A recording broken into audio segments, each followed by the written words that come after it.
사이다 무비튼. 내 이름은 소심이. 지극히 평범한 타입의 24살 회사원이다. 내향인인 나는 남자친구를 사귀는 것도 힘들었고 아파트에서 반려견 존과 함께 살고 있다. 존은 털이 하얀 치와와이고 성격도 나와 비슷한 소심한 아이다. 애견샵에서 다른 강아지들 앞에서 벌벌 떨고 있는 존을 본 순간 내가 데리고 가고 싶어 라고 생각했던 게 우리의 첫 만남이다. 지금의 나에게 존은 유일한 가족이다. 대학 졸업 후 고향에 남아서 취직했지만 일부러 부모 집과 떨어진 곳에서 살고 있다. 그 이유는 가족과 만나고 싶지 않기 때문이다. 우리 집은 모친, 부친, 언니 나, 네 식구이고 언니 소란이는 나보다 2살 위이다. 부모들은 언니를 편애했고 나는 늘 찬밥 신세였다. 언니는 나하고 달리 밝은 성격에 얼굴도 예뻤다. 부모들은 입버릇처럼 네 언니는 저렇게 예쁘고 눈에 띄는데 너는 어쩜 그렇게 별 볼 일 없고 촌뜨기 같니? 라며 되게 싫어하는 나를 무시했다. 언니가 원하는 건 무엇이든 다 해줬고 다니고 싶은 학원이 있으면 뭐든지 다 보내줬다. 하지만 나한테는 언니가 먼저지. 너는 동생이니까 참아. 라며 늘 뒷전이었고 내가 대학에 갈 때에도 극렬하게 반대했었다. 대학만큼은 울며불며 매달려서 겨우 입학 허락을 받아냈지만 학비는 내가 벌어서 다니라고 못 박았다. 나는 학교 다니랴 알바하랴 힘든 학창시절을 보냈다. 그 무렵부터 나는 대학만 졸업하면 가족과 인연을 끊기로 마음먹고 있었다. 언니는 그런 내 속마음을 알 리가 없었고 너 이 다음에 좋은데 취직하면 나한테 생활비 주는 거 잊으면 안 돼? 라며 빌붙을 생각만 하고 있었다. 언니는 늘 나를 무시했었다. 내가 자기보다 잘하는 게 있으면 질투심이 폭발해서 나한테 욕을 했다. 대학 때 처음 나한테 남친이 생겼을 때는 소심이 주제에 남친이 웬 말? 라면서 내 남친을 뺏으려고 했다. 남친은 언니가 갑자기 자기한테 들러붙자 부담스러워했고 나하고 거리를 뒀다. 그 뒤로 나는 연애를 하는 것도 겁이 나서 지금까지 솔로로 지내고 있다. 대놓고 차별하는 부모 밑에서 자기가 모든 걸 다 차지했으니 언니가 그렇게 될 수도 있다고 생각한다. 내가 할 수 있는 최선의 선택은 그들한테서 떨어져 나오는 거였다. 그런 나의 결심을 비웃기라도 하는 듯 언니가 갑자기 내 앞에 나타났다. 어느 날 퇴근하고 와서 보니 언니의 결혼식 청첩장이 우편함에 들어있었다. 신랑 이름을 보니 우연의 일치였지만 내 반려견과 똑같이 존이라는 이름이었다. 언니는 국제결혼을 하게 됐다는 걸 나한테 자랑하려고 청첩장을 보낸 게 분명했다. 결혼식에 가고 싶은 마음은 1도 없었지만 그렇다고 친언니 결혼식에 안 갈 수도 없는 노릇이었다. 우울한 기분으로 참석 여부를 확인하는 엽서에 동그라미를 그려서 보냈다. 그리고 며칠 후 오래간만에 엄마한테서 전화가 걸려왔다. 너 결혼식에 초라한 몰골로 오면 절대 안 된다. 네 언니 신랑 엄청 잘 나가는 사람이야. 절대 네 언니 체면 깎이게 하면 안 돼. 라고 신신당부를 했다. 오래간만에 연락해서 내 안부는 한마디도 안 묻고 기분 나쁜 말만 골라서 하는 엄마한테 오만정이 다 떨어져 나갔다. 언니의 결혼식 당일 신랑 측의 사정으로 결혼식을 제주도에서 하기로 되어 있었는데 나는 존을 데리고 결혼식장에 갔다. 가까운 곳에 펫 호텔이 있었고 먼저 결혼식장 위치를 확인하려고 호텔 안으로 들어갔다. 우울한 기분을 억지로 억누르면서 식장으로 들어가자 어디서 나를 봤는지 언니가 자기 신랑을 데리고 나한테 다가왔다. 언니가 존을 보더니 어디서 이런 강아지를 주우고 난리야? 더러우니까 당장 치워! 빨리 갖다 버리든가 해! 라고 하길래 펫 호텔에 맡기고 올 거니까 걱정하지 마! 라고 간신히 화를 참고 말했다. 그런데 언니가 갑자기 내가 네 남친 뺏어서 화났지? 미안! 라고 말해서 순간 벙찌고 말았다. 신랑 얼굴을 어디서 본 적이 있는 것 같은 느낌이 들긴 했지만 나는 외국인하고 사귄 적도 없었고 황당 그 잡채. 나도 모르게 뭐래? 라고 되물었고 이번엔 엄마가 오더니 네 언니한테 들었다. 너같이 촌스러운 애가 국제결혼이 가당키나 하니? 말도 안 되는 소리지. 예쁜 네 언니한테 남자 뺏기는 건 팔자련이 하고 마음 접어. 라며 점점 더 모르는 소리만 늘어났다. 계속해서 언니가 네 인스타 봤더니 남친이 존이라고 쓰여있길래 네가 외국인 남친이 있는 걸 바로 알았다는 거 아니니? 그래서 니네 회사 앞에 숨어있다가 딱 발견했잖아. 너하고 존이 얘기하는 거. 그래서 내가 뺏었다 이 말이야. 라며 상황을 설명했다. 인스타에 반려견이란 말 대신 존을 남친이라고 한 적이 있긴 하지만 언니가 자기 신랑을 왜 내 남친이었다고 생각하는지 그 부분이 이해가 안 갔다. 열심히 기억 회로를 뒤져서 언니 옆에 있는 남자를 떠올려 봤다. 3개월쯤 퇴근하고 회사 앞을 걸어 나오는데 어떤 외국인이 나한테 말을 걸어왔다. 그 남자가 바로 오늘 언니랑 결혼할 사람이었다. 그때 분명히 예뻐요. 나랑 같이 술 마시러 가요. 라고 작업을 걸어왔었는데 갑자기 모르는 남자가 나타나서 이상한 소리를 하길래 너무 무서워서 저 바빠요.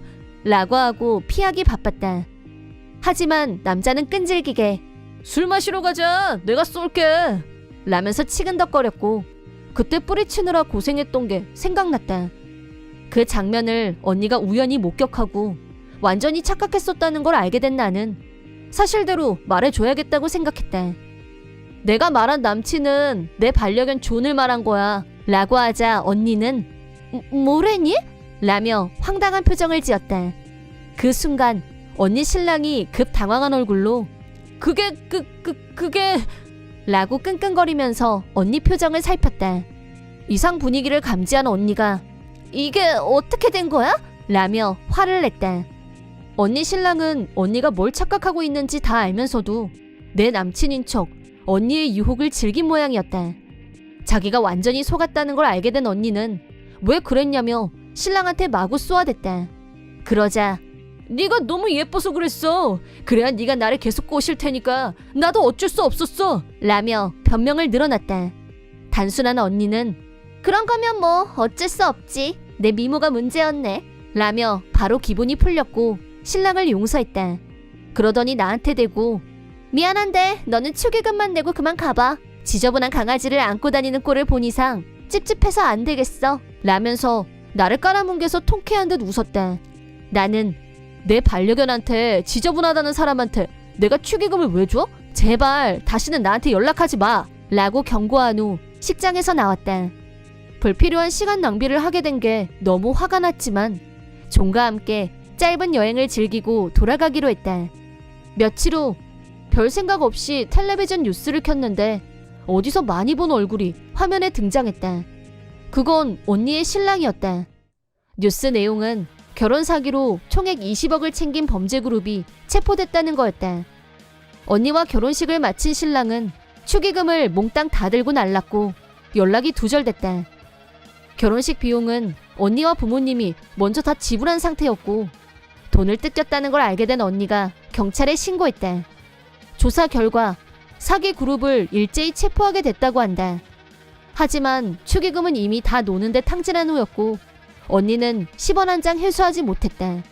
결과적으로 언니와 부모님은 결혼식 비용을 날린 셈이 됐고 하객들에게 받은 축의금도 자비로 돌려줘야 했기 때문에 전 재산을 다 날리고 말았다. 빈털터리가 되자 부모들은 태도가 싹 달라졌는데 그렇게 예뻐하던 언니를 구박했다. 결혼식에 왔던 하객들 모두가 언니가 결혼 사기를 당했다는 사실을 알게 되자 언니의 자존심은 땅에 떨어졌고 아무도 안 만나려고 했다. 부모들마저 자기를 냉랭하게 대하자 삶의 의욕을 잃은 언니는 그나마 장점이었던 밝은 성격마저 잃어버리고 은둔형 외톨이가 되고 말았다. 직장도 안 다니고 집에서 폭음, 폭식으로 스트레스를 해소한 결과 체중 급 증가. 남자들한테 어필할 자신마저 잃은 언니는 완전히 침몰하고 말았다. 한편 나는 SNS에 올린 존의 사진이 화제를 모으면서 사진첩을 내게 됐다. 덕분에 큰 수입을 얻게 됐고 전보다 생활 수준이 올라갔다. 그뿐 아니라 사진집 출판을 계기로 출판사 사장님과 친해졌는데 연인 관계로 발전하게 됐고 행복한 시간을 보내고 있다. 더 이상 언니한테 방해받을 일도 없을 것 같고 이번만큼은 마음 놓고 데이트를 즐길 수 있을 것 같다. 앞으로는 내 행복만 생각하면서 매사를 긍정적으로 인생의 큰 한 걸음을 나아가고 싶다는 생각이다. 이번 영상은 어떠셨나요? 재밌게 보셨다면 구독, 좋아요에 댓글까지 달아주시면 감사하겠습니다. 그럼 다음 영상에서 만나요.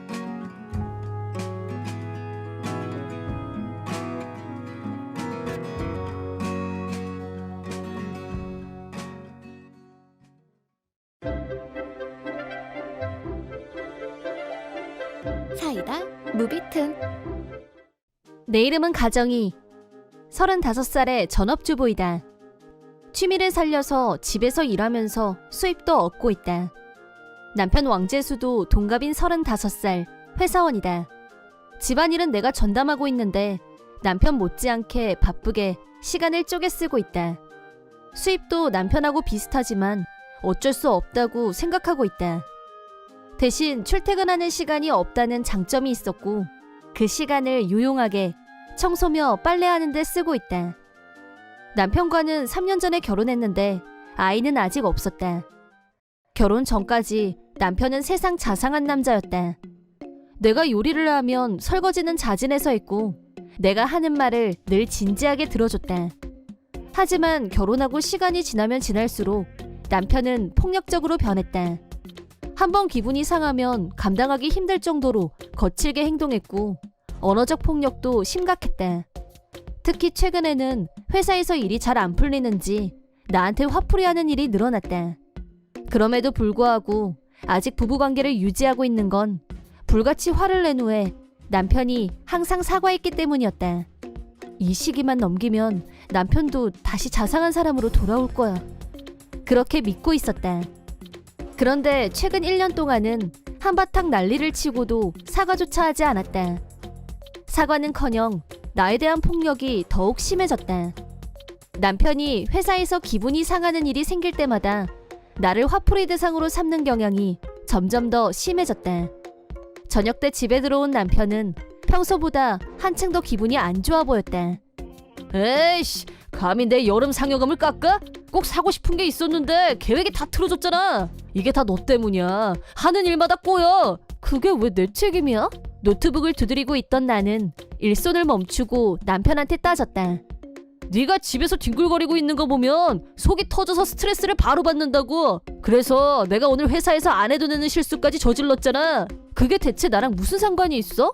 그리고 나 집에서 뒹굴거리는 사람 아니야. 나 지금 일하던 중이야. 그리고 집안일도 내가 혼자서 전부 다 하는 거 몰라서 그래? 재택근무 조그만한 거 갖고 생색내지 마. 그리고 집안일은 원래 여자 일이야. 당연히 해야지. 맨날 그 소리면 나중에 해. 납기 오늘까지야. 납기 같은 소리 하고 있네. 컴퓨터 갖고 깨작거리는 것도 일이라고? 일이라는 건 나처럼 양복 입고 회사에 출근해서 일하는 사람한테나 쓰는 말이야. 파자마 차림에 컴퓨터나 두드리고 있는 게 노는 거지. 넌 그 정도 구분도 못하냐? 참다 못한 나는 노트북을 들고 의자에서 일어났다. 내가 차라리 주방에 가서 일하고 만다. 주방에서 왜 그걸 해? 정신사납게. 그럼 나더러 어쩌라는 건데. 그럼 화장실에서 해. 너한테는 변소가 딱이다. 아예 거기서 먹고 자고 다 해. 지저분한 꼬락선이 내 눈에 안 띄게. 그래, 좋아. 화장실로 가라면 못 갈까봐? 비웃으려고 던진 말이었는데 내가 순순히 그러겠다고 하자 남편은 김이 빠진 것 같았다. 나는 아예 화장실에서 진을 치기로 작정했다. 시키는 대로 내가 화장실에 틀어박혀 있자 후회하게 된 사람은 남편이었다. 나중에 친구들한테 말했더니 똥줄 꽤나 탔겠다면서 명당에 꽂아줬다고 배꼽을 잡고 웃었다. 남편은 내가 말만 그렇게 하는 거라고 생각하고 한껏 나를 비웃고 있었다. 큰 소리로 비웃더니 밖으로 나가는 것 같았다. 내가 만들어 놓은 건 일부러 안 먹고 밖에서 저녁을 먹으러 나간 것 같았다. 내가 밥을 안 하면 뭐라고 잔소리를 했지만 그걸 먹는 일은 거의 없었다. 이런 남자랑 사느니 차라리 이혼을 하고 말지. 나 혼자 사는 게 훨씬 낫겠다. 남편이 없는 사이 화장실에서 생활할 태세를 갖췄다. 먼저 화장실 청소를 철저하게 실시. 남편 잔소리에 매일 청소를 해서 먼지 하나 없었지만 더욱 깨끗하게 만들었다. 화장실로 내 생활 필수품을 전부 옮겼다. 노트북은 물론 통장 같은 귀중품을 포함 필요한 건 다 가져다 놨다. 짐 열쇠랑 신발도 갖다 놓는 게 좋겠어. 내 체격이면 화장실에 있는 작은 창문으로 얼마든지 드나들 수 있었다. 물론 음료수와 먹을 것도 빼놓을 수 없었다. 준비를 마친 후 안에서 문을 걸어 잠갔다. 좋아. 이왕 이렇게 된 거 누가 이기나 어디 해보자고. 폭력성 발언도 녹음해서 증거로 남겨둬야 돼. 남편이 들어왔는지 밖에서 소리가 들렸다. 그 옆편네 드디어 집에서 나갔네. 중늙은이가 집에 없으니까 집이 참 쾌적하네. 내가 중늙은이면 당신도 중늙은이야. 동갑인데. 응? 뭐야? 어디서 듣고 대답하는 거야? 남편이 나를 찾으러 주방이며 베란다로 왔다 갔다 하고 있는 걸 발소리로 짐작했다. 당신이 아까 나가기 전에 나한테 뭐라고 했는지 벌써 까먹었어? 나 앞으로 화장실에서 먹고 자고 할 거야. 뭐라고? 너 진짜 화장실에서 살겠다는 거야? 거기가 너한테 딱인 장소인 건 인정인데 괜히 똥꼬지 부리지 말고 싹싹 빌면 내가 용서해 줄 수도 있어. 나 신경 쓸 필요 없어. 2시간 후 남편은 다급한 목소리로 화장실 문을 두드렸다. 야! 당장 문 열어! 여기 사람 있어요. 나는 느긋한 목소리로 대답했다. 몇 번을 두드려도 내가 문을 열지 않자 남편은 몸으로 문을 열려고 시도했다. 야! 당장 이 문 못 열어? 화장실 문은 어찌나 튼튼하던지 남편이 별짓을 다해도 끄떡도 없었다. 사람 있다니까. 마침내 남편은 비명소리와 함께 화장실에서 멀어져가는 소리가 들려왔다. 싸다 싸! 라고 외치면서 현관문을 박차고 나가는 소리가 들려왔다. 아마도 근처 공원 화장실로 뛰어간 게 아닐까 싶다. 화장실은 의외로 쾌적하고 있을만했다. 기분 나쁜 소리를 해대는 남편도 없고 내 일에 방해도 안 받고 화장실이 편한 게 아니라 지금까지 내가 극한 생활을 했던 건지도 모르겠다. 컴퓨터 작업은 예상보다 빨리 끝났다. 배가 고프네. 저녁은 뭘 먹을까? 화장실 문을 열려고 했지만 꿈쩍도 하지 않았다. 아무래도 남편이 화장실 문을 뭘로 막은 것 같았다. 내가 문을 못 열게 무거운 걸로 입구를 막아놓은 게 분명했다. 화장실에서 못 나오게 해놓고 나한테 항복을 받아낼 작전이다 이거지? 하지만 나는 그 정도 수는 이미 읽고 있었다. 남편 체격으로는 불가능하겠지만 나라면 화장실 작은 창문으로 얼마든지 출입이 가능했다. 신발을 챙기고 있는데 남편 목소리가 들려왔다. 어때? 너도 당해보니까 알겠냐? 아마도 내가 손잡이를 돌리는 소리를 듣고 밖으로 나오려고 한 걸 알고 있는 것 같았다. 너 거기서 먹지도 마시지도 못하고 한번 버텨봐. 그 좁은 데서 잠이나 잘 수 있겠어? 이게 다 자업자득이야. 고집 부리지 말고 진즉에 사과하라고 할 때 하지. 그럼 내가 용서해줬을 거 아니야. 너 똑바로 반성해. 남편의 고함 소리가 화장실 문 너머로 들려왔고 침실 쪽으로 가는 것 같았다. 나는 화장실 창문으로 밖으로 나왔다. 신발도 있고 지갑도 있고 오래간만에 혼자서 외식이나 할 생각이었다. 집에 오니 꽤 늦은 시간이 되어 있었다. 정말 오래간만에 혼자만의 저녁 시간을 마음껏 즐겼더니 생각보다 시간이 꽤 많이 지나 있었다. 집안의 불이란 불은 다 꺼져 있길래 현관으로 들어왔다. 현관문은 잠겨 있었지만 나는 열쇠를 갖고 있었기 때문에 아무 문제 없었다. 여유 있게 샤워를 했다. 원래부터 남편과는 각방을 쓰는 사이였다. 잠은 물론 침대에서 잤다. 남편이 일어나는 시간을 알고 있기 때문에 그것보다 1시간 일찍 일어나기로 했다.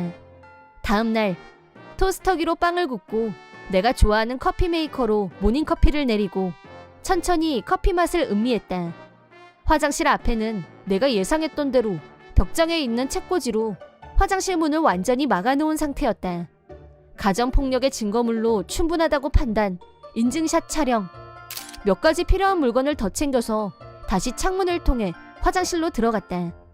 잠시 후 남편이 일어나서 움직이는 소리가 들려왔다. 뭐야? 화장실 앞에 이런 게 왜 있어? 참 내가 갖다 놓은 거지. 아직 잠이 덜 깼는지 눈 뜨고 잠꼬대 혼자서 횡설수설했다. 너 죽을 맛이지? 반성했어? 하룻밤 있어 보니까 후회 막급이지? 천만에. 당신 얼굴 보는 것보다 난 여기가 훨씬 좋은데? 뭐가 어째? 남편은 혼자서 한참 소리소리 지르더니 출근을 했다. 나는 다시 창문으로 나와서 현관문을 열고 집 안으로 들어왔다. 남편이 없는 사이 나 하고 싶은 대로 다 했다.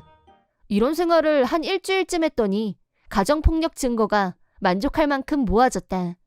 변호사도 만났고 친정과 시댁에 이혼하겠다는 말씀도 드렸다. 화장실에 갇히다니 너무 끔찍하다라며 모두들 나를 동정했다. 사실 나는 이 상황을 충분히 즐겼지만 말이다. 변호사 앞에서 이혼 서류에 사인을 하면서 남편은 볼상사납게 성질을 부렸다. 그런 건 그냥 부부싸움이지 무슨. 들어가란다고 진짜 들어가는 사람이 어딨냐? 개그를 다큐로 봤냐고. 이제 와서 장난이었단 식으로 말해봐야 소용없어. 난 증거 다 있어. 녹음 파일을 재생하자 남편 어깨에서 힘이 빠졌다. 이혼이 성립됐다. 전 남편 왕재수에게 가정폭력으로 위자료 1,000만 원을 청구했다. 아내를 화장실에 가뒀다는 게 이슈가 됐는지 사람들의 주목을 받았고 전 남편 회사에도 소문이 쫙 퍼졌다. 결국 회사 다니기가 불편했는지 퇴사했다고 한다. 실업자가 된 전 남편은 공중변소 크기의 아파트에서 지저분하게 혼자서 살고 있다고 한다. 이번 영상은 어떠셨나요? 재밌게 보셨다면 구독, 좋아요에 댓글까지 달아주시면 감사하겠습니다. 그럼 다음 영상에서 만나요.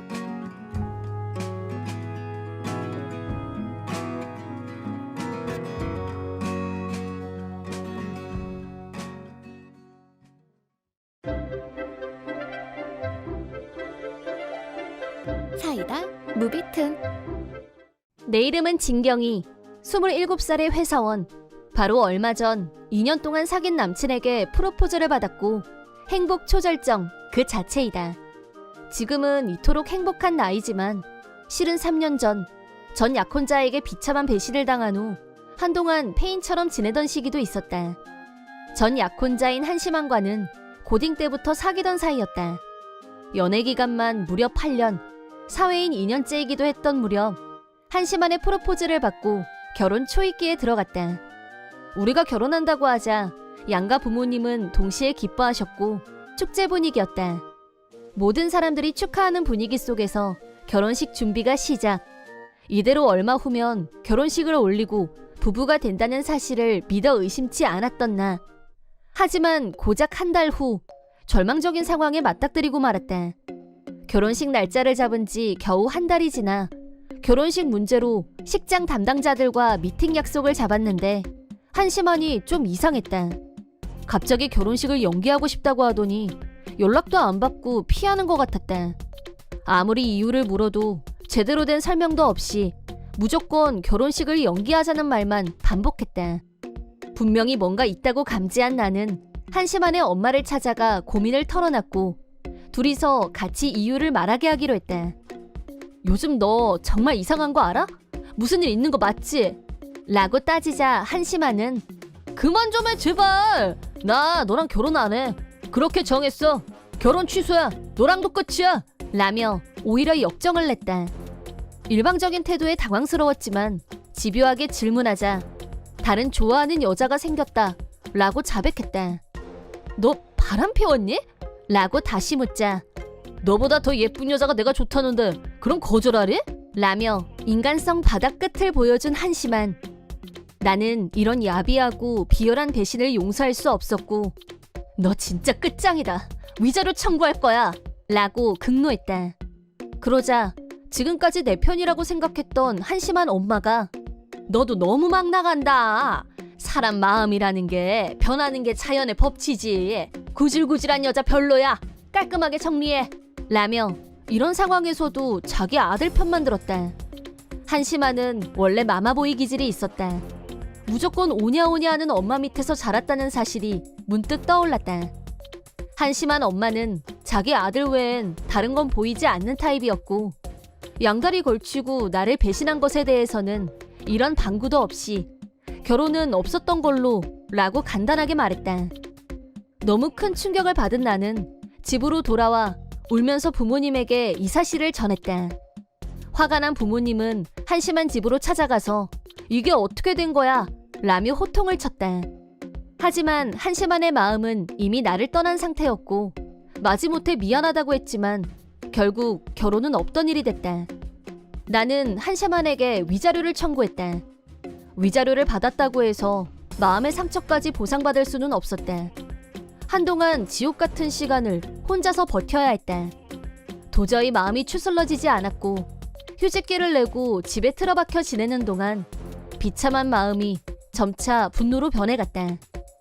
내 인생의 8년을 함께 보냈고 결혼식 날짜까지 잡아놓은 상태에서 바람이라니, 이건 절대 용서 불가였다. 반드시 언젠가 이 모욕을 돌려주리라. 그렇게 결심한 나는 이렇게 처져 있는 시간조차 아깝다는 생각이 들었고 회사에 복귀했다. 주변 친구들의 도움도 큰 힘이 됐고 어두운 터널에서 차차 벗어날 수 있었다. 그렇게 파혼하고 1년이 지났을 무렵 친구 소개로 만난 한 남자와 다시 사랑했고 지금에 이르게 됐다. 새 남친과 미래를 약속한 지금, 한심한은 이미 과거일 뿐 그 이상도 그 이하도 아니었다. 그런 상황에서 또다시 돌발 상황이 발생했다. 난데없이 한심한 엄마한테서 전화가 걸려왔고 당장 자기 집으로 와달라고 했다. 어쩔 수 없이 일단 가긴 갔는데 한심한 엄마가 갑자기 큰일 났다. 우리 심한이가 꽃뱀한테 다 털리고 차였지 뭐니? 지금 완전 빈털터리가 돼서 방에만 틀어박혀 있어. 회사도 그만두고 매일 저러고 방에서 울고만 있어. 라며 하소연했다. 무슨 말을 하는지 계속 듣고 있노라니.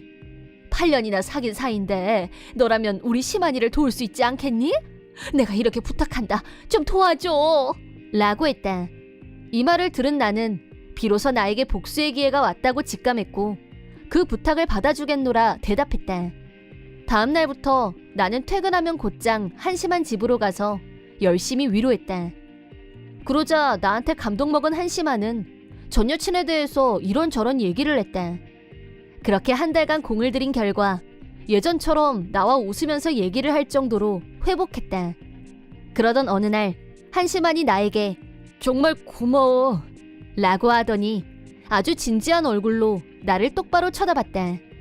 그러더니 역시 나한테는 너 말고 다른 사람은 없는 것 같아 라고 했다. 딱 한 걸음 나는 완벽한 복수극의 피날레가 곧 끝나게 될 거라고 예감하며 속으로 혼자 웃었다. 마침내 한심한한테서 멋진 레스토랑에서 식사를 하자는 연락이 왔다. 식사하는 내내 한심한은 허둥지둥 좌불안석 정신이 없어 보였다. 식사를 마치고 가볍게 와인을 마시고 있을 때 한심한이 나에게 반지를 건넸다. 내가 너 배신했던 거 미안해. 너는 그런 나를 다시 살게 해줬어. 고마워. 너랑 정식으로 다시 시작하고 싶어. 진경이 나랑 결혼해줘 라고 했다. 속으로 왔어 라고 외친 나는 한심한에게 네 번째 손가락에 낀 반지를 보여주면서 미안한데 나 곧 결혼해 라고 말했다. 그랬더니 한심한은 결혼? 뻥이지? 라며 화들짝 놀랐고 멘붕이 온 것 같았다. 정신 못 차리는 한심한에게 내가 배신당한 후 어떻게 지냈는지 말해줬다. 나도 너한테 배신당하고 지옥 같은 시간을 보낸 적이 있었어. 그런데 어떻게 네가 여친한테 배신당했다고 다시 나를 찾을 생각을 해? 너네 엄마나 너무 뻔뻔한 거 아니니? 무려 결혼식 날짜를 잡아놓고 바람 피운 남자랑 다시 결혼할 것 같아? 내가? 라고 완벽하게 비웃어주자 그 자리에서 통곡. 안 돼! 난 너밖에 없어! 제발 나랑 결혼해줘! 라고 울면서 내 팔을 잡고 늘어지는 한심한. 옆에 있는 손님들의 시선이 일제히 우리 쪽을 향하고 있다는 사실을 깨달은 나는 너무 창피했다. 분명히 말하지만 거절이야. 난 사랑하는 사람이 있어. 너네 집에도 인사 안 갈 거야. 잘 있어. 라고 인사하고 나왔다. 그 뒤로도 한심한이 계속 라인을 보내왔지만 차단해버렸다. 한심한 엄마도 나한테 전화해서 고래고래 소리를 질렀다. 전화에 대고 나는 아드님이 어떤 짓을 했는지 잘 생각해 보시고요. 아들 교육을 다시 하는 게 좋을 듯 합니다. 라고 야무지게 조언한 후 착신겁으로 마무리. 그 뒤로 한심한 모자와 엮이는 일은 두 번 다시 없었다.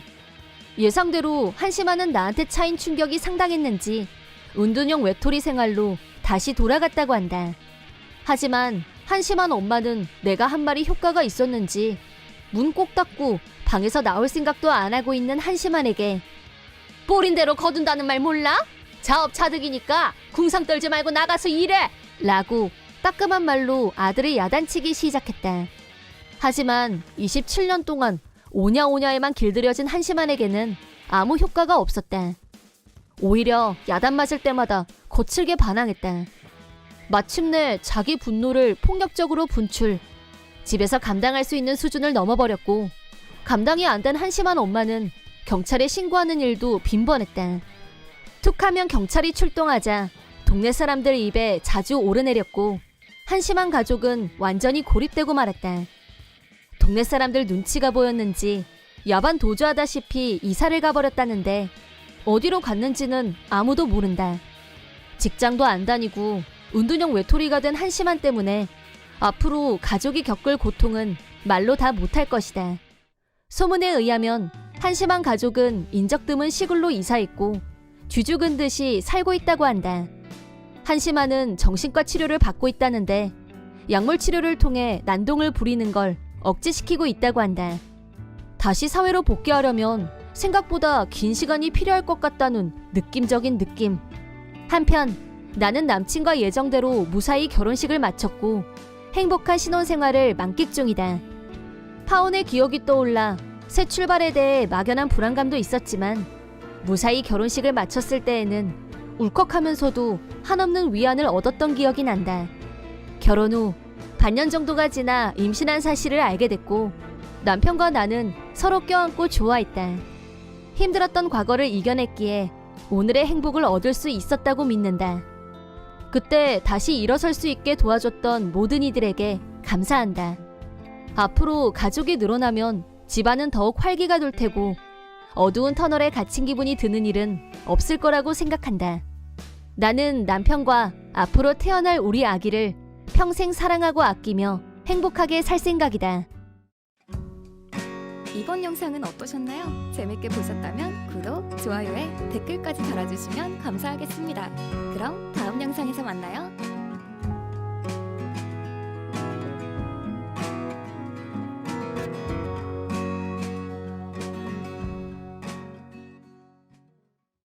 나는 원래는 시부모님과 따로 살고 있었는데 시어머니가 사고로 다리를 다치는 일이 있었고 그 일로 인해 걱정된 나머지 동거를 결정하게 됐다. 시댁에서 동거하겠다고 말하자 주변 지인들은 은근히 신경 쓰이는 일이 많아서 힘들 거야 라고 걱정해주는 분들이 많았지만 시어머니는 무척 좋은 분이셨고 동거를 결정한 일에 대해서 전혀 후회하지 않았다. 그런데 시댁에서 동거를 시작하고 몇 년이 지난 어느 날 내가 위암 진단을 받았다. 그때 시아버지는 이미 돌아가시고 안 계셨고 남편은 지방 발령을 받아 집에 없었기 때문에 사실상 시댁에는 나와 시어머니 둘만 살고 있었다. 내가 입원하고 나면 시어머니를 돌봐줄 사람이 없어지는 셈이었기 때문에 고민 끝에 근처에 살고 있는 시동생 부부에게 입원해 있는 동안만이라도 시어머니를 돌봐줄 수 있냐고 물었다. 시동생 부부는 슬아에 딸이 하나 있었는데 벌써 고등학생이었고 동서는 전업주부였기 때문에 내가 입원해 있는 동안만이라도 부탁을 하면 들어줄 거라고 생각했었다. 하지만 동서는 시동생에게 단기간이라고 해도 시어머니와 같이 사는 건 싫다고 한 모양이었다. 나 역시 입원을 피할 수 없는 일이었기 때문에 시동생과 상의한 결과 내가 없는 동안은 시동생이 시댁에 와서 시어머니와 같이 지내면서 돌봄을 하기로 결론 내렸다. 시동생이 오기로 한 건 다행이지만 동서는 자기 친정 부모님과 절연한 지 오래된 걸로 알고 있고 자기 딸을 출산했을 때 산후조리도 시어머니가 다 하셨다. 한 가지 더 덧붙이자면 시동생이 회사에 사표를 내고 경제적으로 잠시 어려웠던 적이 있는데 동서는 절대 나가서 일하고 싶지 않다면서 시동생과 마찰이 있었다. 그때 도움을 준 사람도 시어머니였다. 자기가 힘들 때마다 시어머니 도움으로 이겨냈으면서 내가 암이라서 입원한다는데도 시어머니 모시기 싫다고 완강히 버티는 동서한테 솔직히 부하가 치밀었다. 내가 생각한 걸 시동생도 생각했는지 받을 때는 좋다고 넙죽넙죽 받아놓고서 단 며칠도 싫다고 하는 게 무슨 태도냐, 넌 인지상정도 모르냐며 크게 싸운 모양이었다. 그 일로 기분이 상했는지 동서는 입원 중인 나한테 전화로 잔뜩 화풀이했다. 이게 다 내가 황당한 부탁을 해서 부부 사이가 나빠진 거라며 화를 냈다. 동서의 전화를 받았을 때 나는 암 수술을 앞두고 극도의 불안과 공포 속에 있었고 분노를 표출하는 동서에게 뭐라 대꾸할 기력도 없었다. 이 일로 원래부터도 별로 친하다고 할 수 없었던 동서와는 완전히 벽을 쌓고 지내게 됐다. 그렇게 몇 년이 지나 시어머니가 노화로 돌아가시고 상속 문제까지 다 정리되고 몇 달이 지났을 무렵 벼랑간 시동생 부부가 이혼하고 갈라섰다. 동서와는 시어머니 돌봄 문제로 각을 세운 후 얼굴도 안 보고 지냈기 때문에 두 사람 사이가 어떤지도 몰랐고 이혼 사유는 전혀 감이 오지 않았다. 그런데 자식이라고는 하나뿐인데 시동생의 친자가 아니라는 거였다. 충격이었다. 시동생 말을 들어보니 딸아이가 초등학교에 들어간 후 자기하고 닮은 구석이 하나도 없는 게 이상할 정도로 신경 쓰여서 견딜 수 없었다고 한다. 그런 자신을 질책하며 아이를 사랑하려고 노력했지만 딸아이가 중학교에 올라간 후로는 시동생한테 공격적으로 변했고 동서와 둘이 한편이 돼서 시동생을 따돌리고 무시하는 일이 비일비재했다고 한다. 그러다 보니 설마 하는 생각이 들기 시작했고 몰래 DNA 검사를 의뢰한 결과 전문 기관으로부터 친자관계가 아니라는 결과를 통보받았다는 거였다. 충격적인 사실을 알고 난 후 이혼을 고민했지만 이미 딸아이는 몇 년 후면 성인이 될 텐데 속여서 살아온 인생이 억울하고 비참할 뿐이었다. 그래서 속으로 최고의 복수를 해주리라 결심하고 때를 기다렸다고 한다. 그러던 어느 날 오래오래 사실 거라고 믿었던 시어머니가 돌아가시면서 상황이 급변했다. 시동생이 슬퍼하고 있을 때 시어머니의 죽음 따위엔 아무 관심도 없고 유산에만 정신이 팔려있는 동서와 동서 딸을 보면서 이때라는 생각이 들었다고 한다. 시어머니는 시아버지가 돌아가셨을 때 받은 유산뿐 아니라 부유한 친정에서 받은 재산까지 우리에게 남기셨다. 실은 살고 있던 시댁집도 처음부터 시어머니 명의였다. 현금도 10억이 넘는 거금이 상속됐기 때문에 세금을 내고 난 후에도 남편과 시동생 앞으로 적지 않은 금액이 상속됐다. 일단 그 사실을 동서한테 알려서 기분을 들뜨게 만들어 놓은 후 동서의 부정행위 증거인 친자검사 결과와 아직도 몰래 계속하고 있던 불륜관계 증거까지 한꺼번에 터뜨린 후 이혼을 요구했다고 한다. 그러자 동서는 얼굴이 새파랗게 질려서 아무 말 없이 증거물을 빤히 쳐다보더니 역시 예상 답안대로 아니야, 분명히 검사가 잘못된 걸 거야. 쟤 당신 딸 맞아. 당신 이런 가짜 검사 결과 믿으면 안 돼. 라고 결백을 주장하면서 DNA 검사 결과가 틀렸다는 근거 없는 주장을 되풀이하며 현실을 부정했다는데 시동생은 이미 이런 상황까지 예상하고 다른 기관에도 검사를 의뢰해서 총 2곳에서 결과를 수집해 놓은 상태였다. 2곳 모두 친자가 아니라는 똑같은 결과를 보내왔다. 마침내 시동생의 복수가 시작. 탕란의 대가로 그간의 양육비와 장기간에 걸쳐 불륜을 저질러 온 것에 대해 위자료를 청구, 모든 절차는 변호사가 진행했다. 그러자 동서는 이미 시동생이 유산을 상속받은 후라는 걸 생각해내고 그럼 재산 분여부터 해. 유산 반은 내 몫이니까 그걸로 정산할게. 라고 태도를 바꿨다. 위자료를 내고 남은 돈만 해도 적지 않은 금액이었기 때문일 거다.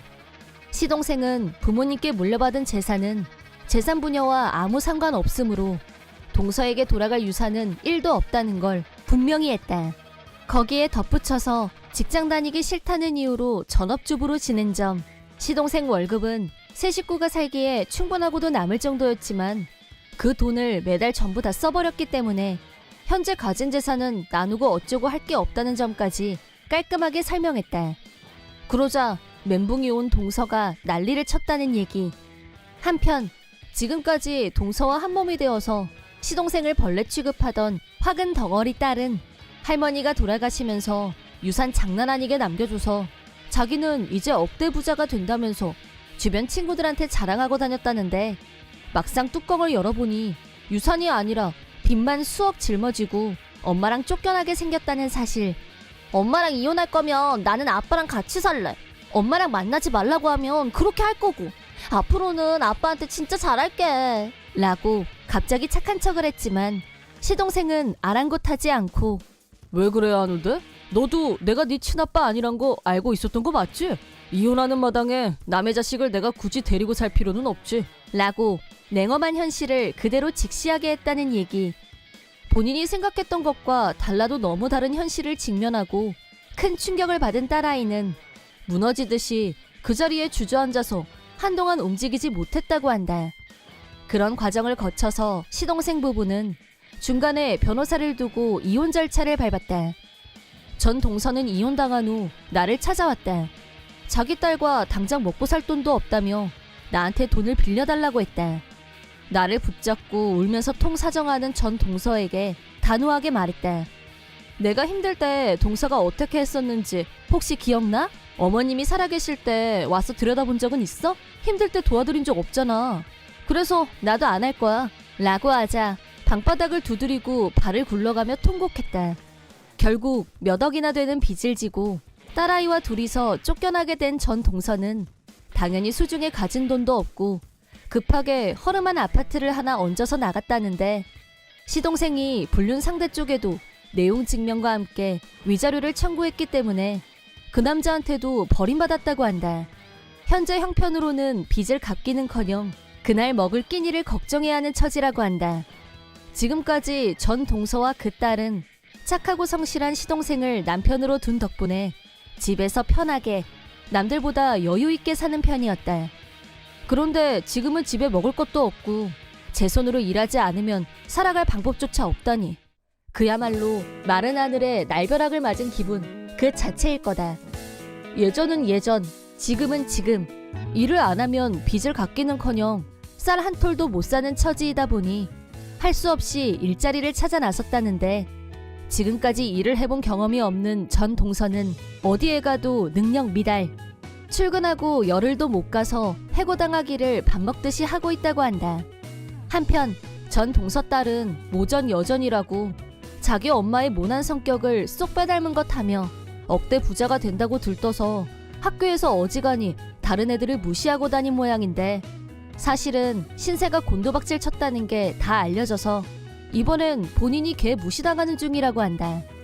형편이 그렇다 보니 전 동서 딸은 대학교 진학을 포기해야 하는 게 기정사실이 됐다. 졸지에 가고 싶었던 대학을 포기하고 고졸자로 사회에 나와야만 하는 상황이 된 것이다. 딸아이 인생이 마구 꼬였지만 전 동서는 가는 곳마다 해고를 당했고 지금은 빌딩, 대형마트 등의 화장실 청소원으로 들어가서 죽지 못해 일하고 있다고 한다. 하지만 시동생이 청구한 위자료는 몇 억이 넘는 금액이고 아마 죽는 날까지 지금보다 더 나은 생활을 하게 될 거란 희망은 없어 보인다. 모든 것은 자업자득일 뿐이다. 시동생은 전 동서의 불륜을 이미 몇 년 전부터 알고 있었기 때문인지 훌훌 털고 오히려 지금이 더 잘 지내는 것처럼 보인다.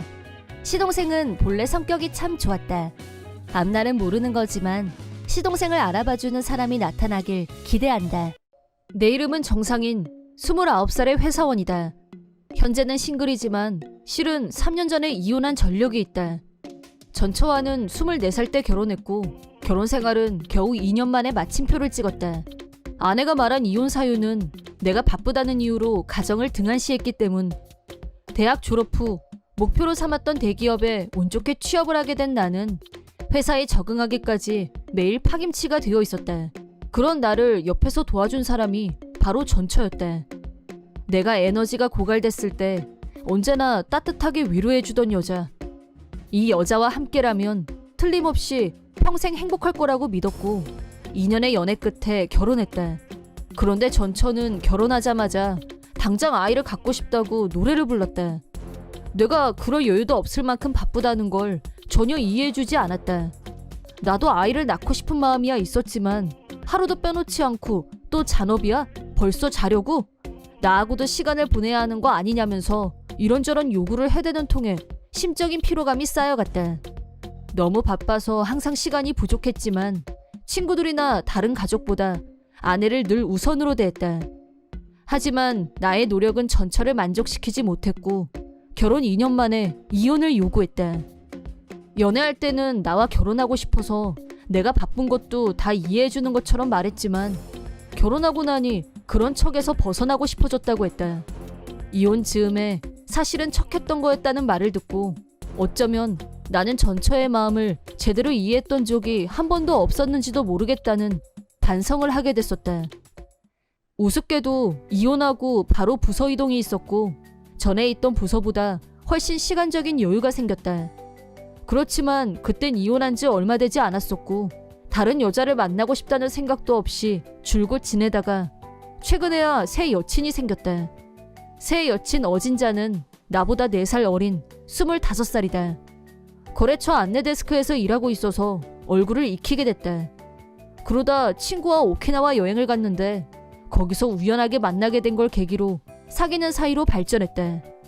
항상 미소를 잃지 않는 밝고 솔직한 성격의 어진자는 같이 있는 것만으로도 나에게 위로가 되는 존재이다. 어느 날 퇴근 후 어진자와 레스토랑에서 밥을 먹고 있을 때의 일이다. 즐겁게 식사를 하고 있는데 갑자기 어떤 남자 손님이 우리한테 와서 말을 걸었다. 그 남자는 야, 이거 오래간만이다 라고 나를 향해 인사를 했다. 자세히 얼굴을 보면서 누군지 떠올려 보니 대학 동기 한진상이었다. 오래간만이다 라고 반자동적으로 대답은 했지만 속으로는 오늘은 운수가 살아온 날이라고 생각했다. 한진상은 전형적인 아나무인형 인간이었고 남들이 자기보다 잘난 걸 절대 못 참는 타입이었다. 대학 동기들 사이에서 모두의 기피 대상이었다. 무슨 일이든 순위를 매기고 선으로 가르고 결국엔 자기가 주도권을 쥐고 흔들려고 하는 독재자형 한진상은 특히 나하고 매사에 경쟁하려고 해서 많이 피곤했던 과거사가 있다. 그럴수록 아무렇지 않게 넘어가려고 했지만 하다못해 내가 새 옷, 새 액세서리만 사도 다음 날이 되면 내가 산 것보다 조금 더 비싼 걸 사서 입고 걸치고 와야 직성이 풀리던 애라서 존재 자체가 나에겐 스트레스였다.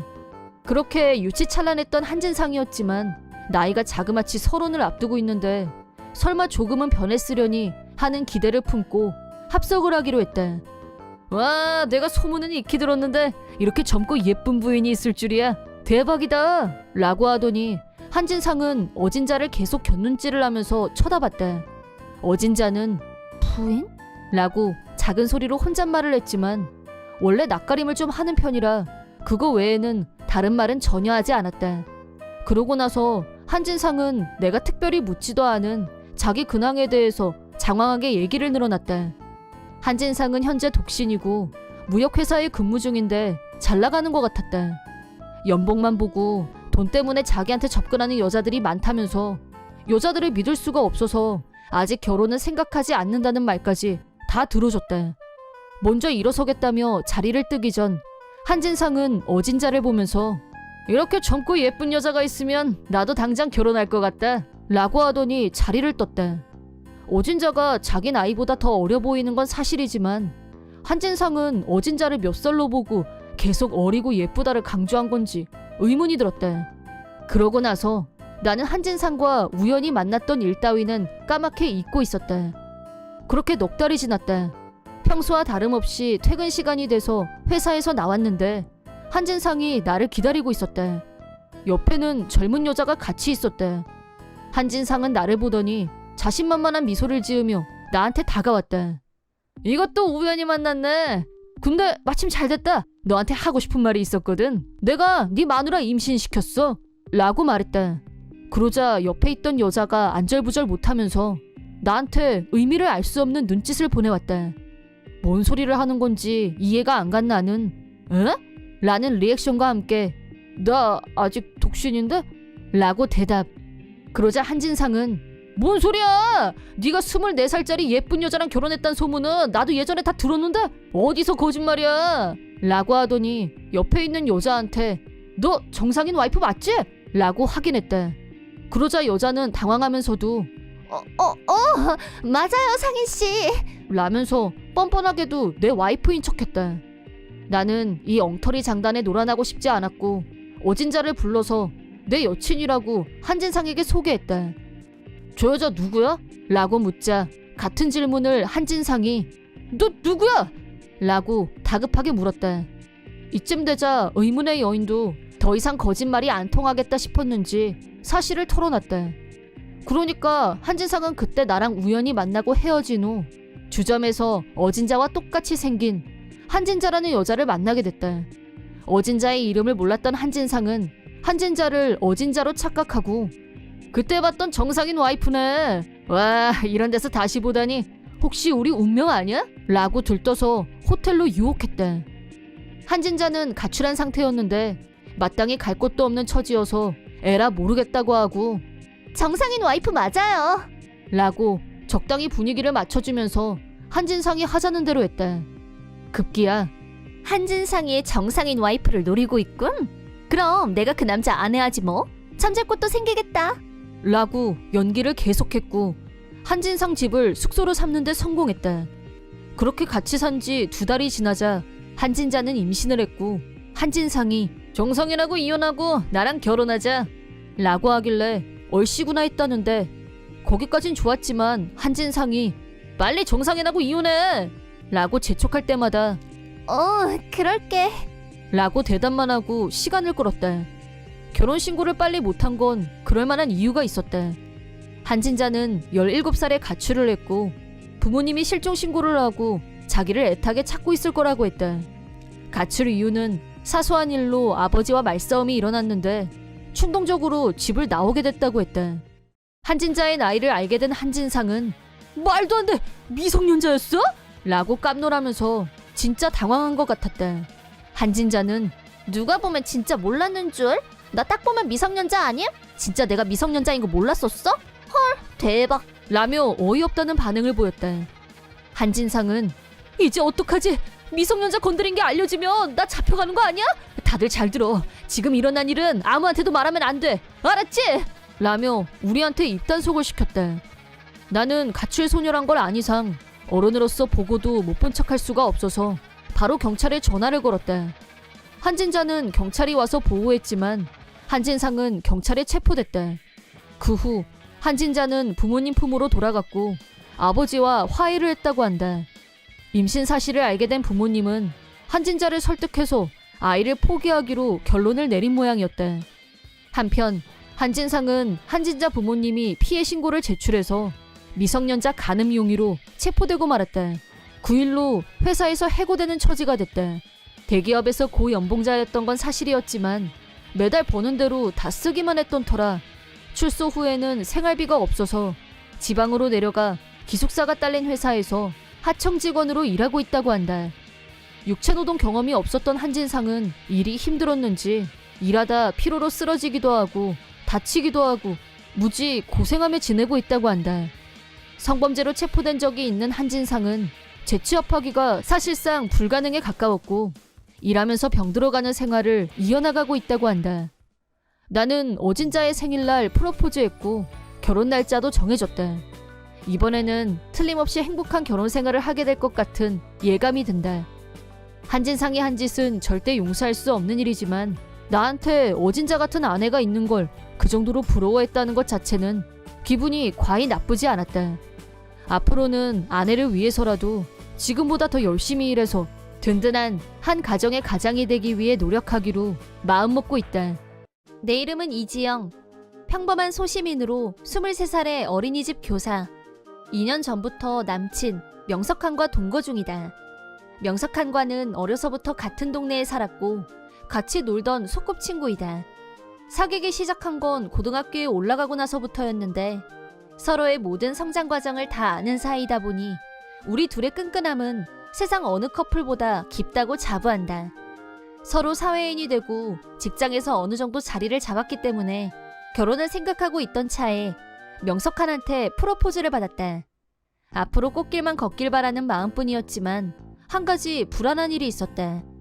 마찬가지로 같은 동네에서 어릴 적부터 알고 지낸 왕재숙이란 애가 있는데 얘가 요즘 우리 둘의 골칫거리로 등장했다.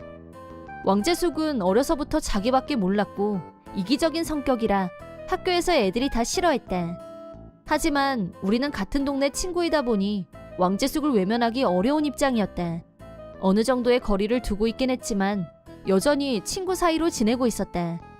왕재숙이 영 이상하다는 낌새를 챈 건 우리 둘이 사귀고 나서부터였다.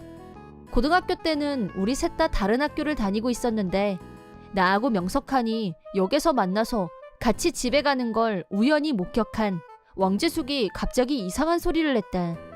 나하고 명석환이 집 앞에서 얘기를 하고 있었는데 왕재숙이 갑자기 막 우리한테 달려와서 다짜고짜 명석환 팔을 잡아채더니 야 명석환, 너 왜 이지영하고 둘이서 만나서 걸어왔어?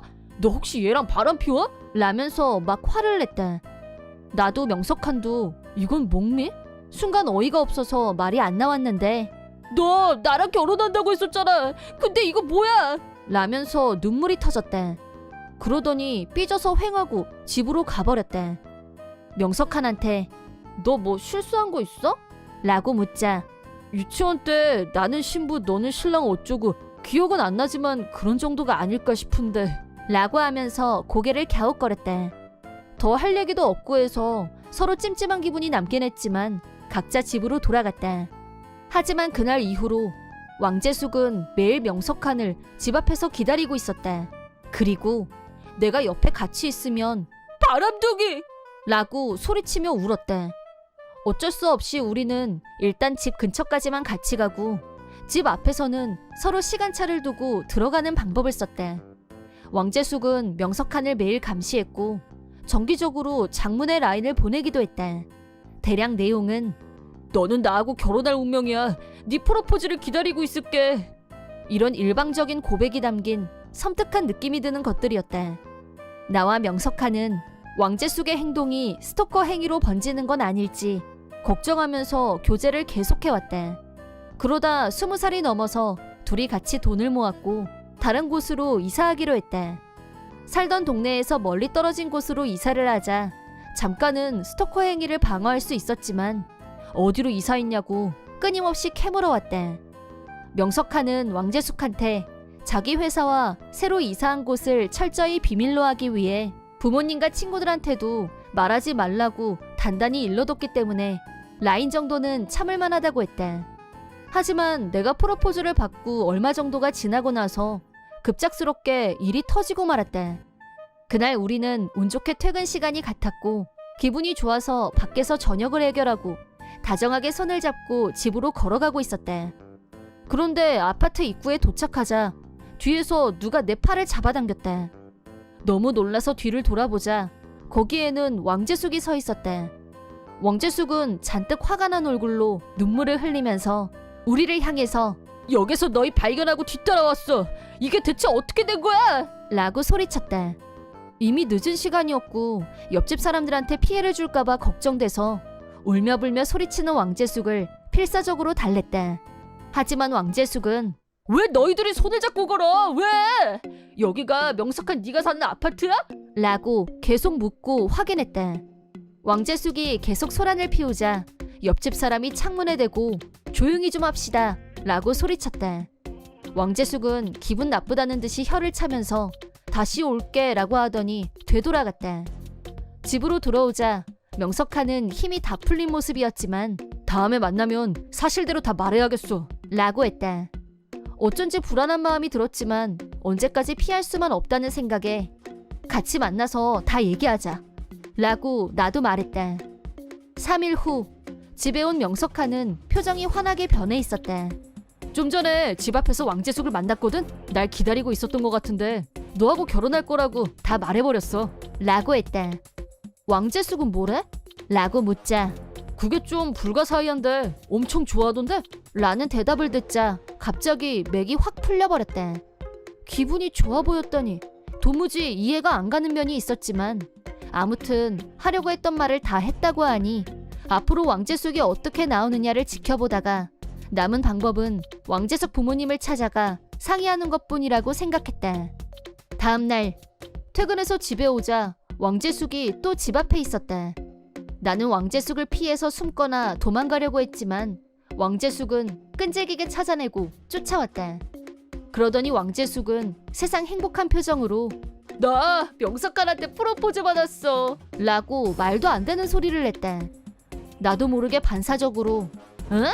라고 하자 왕재숙은 속사포로 어제 명석한하고 만났을 때 내 약혼자는 하면서 내 눈을 응시하는 거 있지? 드디어 프로포즈가 왔구나 하고 내가 응 이라고 대답했는데 차 소리가 너무 시끄러워서 그 다음 말이 하나도 안 들리긴 했는데 나를 쳐다보는 그 눈빛이 다한 거 아니겠어? 라며 신이 나서 떠들었다. 왕재숙이 엄청난 착각에 빠져있다는 걸 알고 어떻게 수습해야 할지 고민하고 있을 때 마침 퇴근하고 돌아온 명석하니 왕재숙은 어머, 우리 남편 지금 오는 거야? 라고 콧소리를 내며 명석한한테 안기려고 했다. 그러자 명석한이 누가 우리 남편이야? 너 아니거든? 라면서 왕재숙을 밀쳐냈다. 그러자 왕재숙도 라고 하더니 순간 얼음으로 변했다. 잠시 후 정신이 돌아왔는지 서럽게 울면서 너 그게 무슨 말이야? 너 나가지고 놀았어? 라며 큰 소리로 화를 냈다. 명석한은 도저히 안 되겠다 라고 하더니 왕재숙을 억지로 차에 태우고 가자 라고 했다. 아닌 밤중에 운전해서 도착한 곳은 왕재숙 부모님 댁이었다. 너 뭐하려고 이래? 라고 목소리가 떨리는 왕재숙을 무시하고 명석한이 초인종을 누르자 왕재숙 부모님이 나오셨다. 가족들끼리 어려서부터 친하게 지냈기 때문에 왕재숙 부모님은 나와 명석한을 보자마자 이게 누구야? 너무 오래간만이다 라면서 좋아하셨다. 두 분이 반기는 모습을 보자 말문이 막혔지만 숨을 한번 고르더니 명석한이 왕재숙에게 그동안 당했던 스토커 행위에 대해 전부 말했다.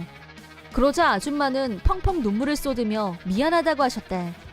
아저씨는 화가 나서 왕재숙을 데리고 집 안으로 들어가셨고 집안에서 큰 소리로 야단치는 소리가 들려왔다.